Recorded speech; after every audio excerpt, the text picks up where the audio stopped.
Happy Bitcoin ETF approval day to everyone who celebrates. All signs do point to the fact that today, Wednesday, January 10th, we should be getting the official approval from the US SEC.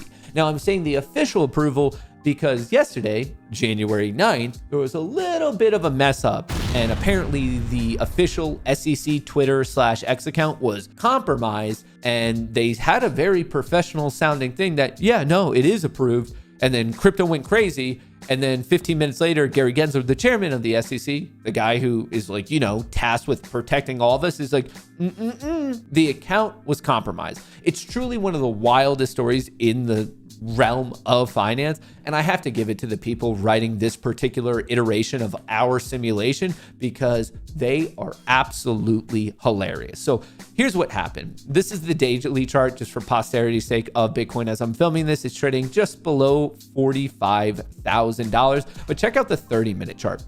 So yesterday, right after the market closed, let me even go to the 15-minute chart.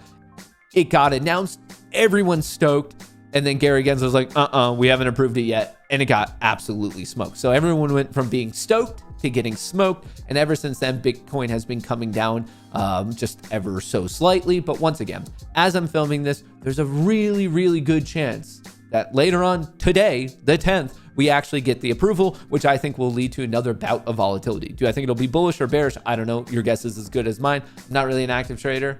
Most of my crypto, I'm just sitting on it, and I want to see how it plays out in the long term. So if you look at the market cap right now, overall market cap, 1.68 trillion, Bitcoin itself, 883 billion. Just yesterday it was over 900, but obviously since it's getting a little bit smacked because of the confusion of what happened with the SEC, there's a little bit of bearishness. So let me break down the full story, but I need to give a shout out to the internet because the internet is taking win after win after win. The internet's undefeated. We protected the investors, obviously making fun of the SEC, X username, X password, SEC password 123. Bitcoin is too dangerous. Dude, these memes are hilarious. So anyway, obviously you get the TLDR. You know what went down. They said they approved it, and then they said their account was compromised and it shouldn't have been sent out, blah, blah, blah. And yeah, this is hilarious. Of course, this is a very embarrassing moment for the SEC, but it got to the serious degree where actual politicians were officially calling out Gary Gensler.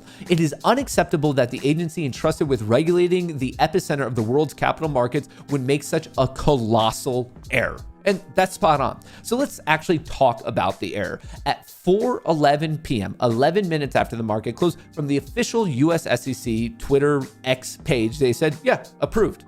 Okay. And that's why crypto went up.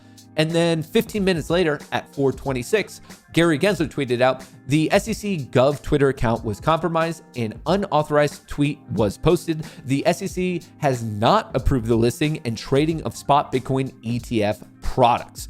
It caused the world, for a second there, the crypto world, to go absolutely crazy. So everyone reported, CNBC, Bloomberg, Wall Street Journal, everyone on Twitter was like, approved, approved, approved. And then 15 minutes later, everyone had to retract it. And like I said, massive embarrassment. SEC's account compromise was, quote unquote, not due to any breach of X's system.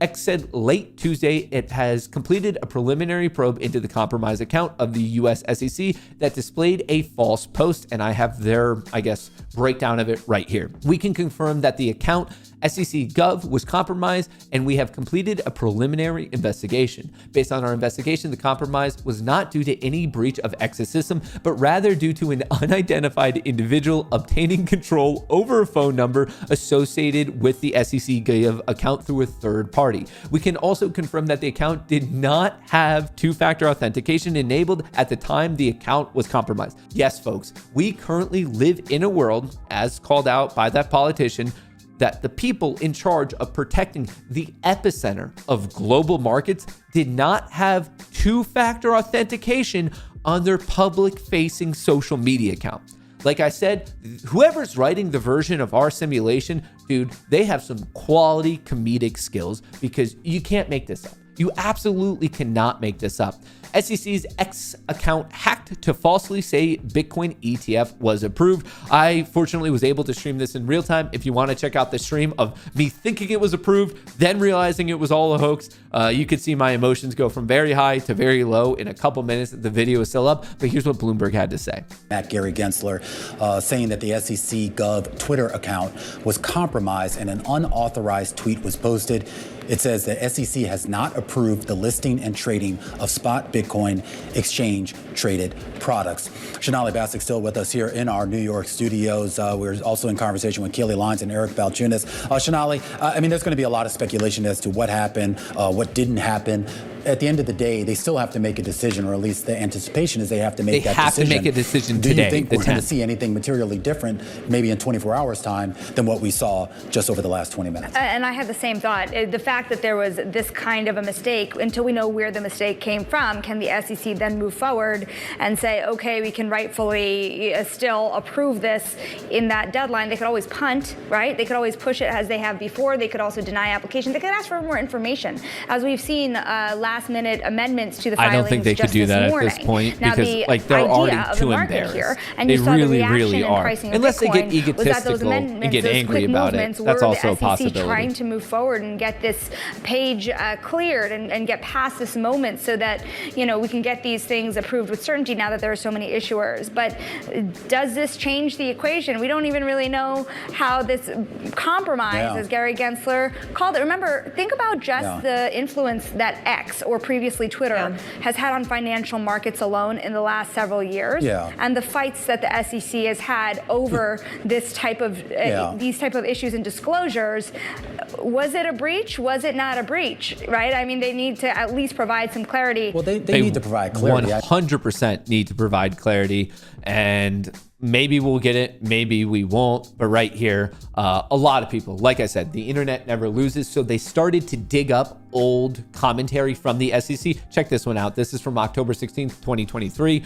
Careful what you read on the internet. The best source of information about the SEC is the SEC, the ones obviously who posted the incorrect information. Another one, this is a reminder to secure your financial accounts as well as protect against identity theft and fraud. Use strong passphrases or passwords. Set up multi-factor authentication. Keep account alerts turned on. Apparently, they did not take their own advice. And then Fox put this out. Will the SEC investigate itself after Gary Gensler dealt embarrassing blow in Bitcoin ETF debacle? They should wholeheartedly, because you can fairly say right now in the year 2024, the biggest manipulator of the crypto market, specifically Bitcoin, is the SEC. And if they are tasked with looking into market manipulation, well, look into the biggest manipulator, the SEC itself. This is absolutely ridiculous. Are you going to approve the Bitcoin ETFs? The best we can do is say our X account was hacked. Now, if you ask me of like what really happened here, I think one of two things happened. Either one of the people working there was attempting to schedule the tweet for today and probably got the time right, but the date wrong and it got posted early, or it legitimately was hacked because they didn't have two-factor authentication. They just went through a compromised phone and then they realized that this was in the draft. Because if you actually read what was posted, it sounded very professional. It sounded like exactly what the SEC would post, not what a hacker would post, because they would post some sort of meme or something trolling. They wouldn't be professional about it. So I think those are the two logical things that could have in reality actually played out. Right now, Gary Gensler is getting lambasted by political officials. Chair Gary Gensler, does this mean we can blame more of the SEC Gov's horrible rulemaking and so-called regulation by enforcement on a compromised account? Asking for a friend. Sincerely, right here, Chairman of the House Financial Services Oversight and Investigations Subcommittee. It's getting pretty serious, but with all that happening, you might be thinking, okay, this is ridiculous. No way could it get more ridiculous. And I'm pleased to report that yes, it can.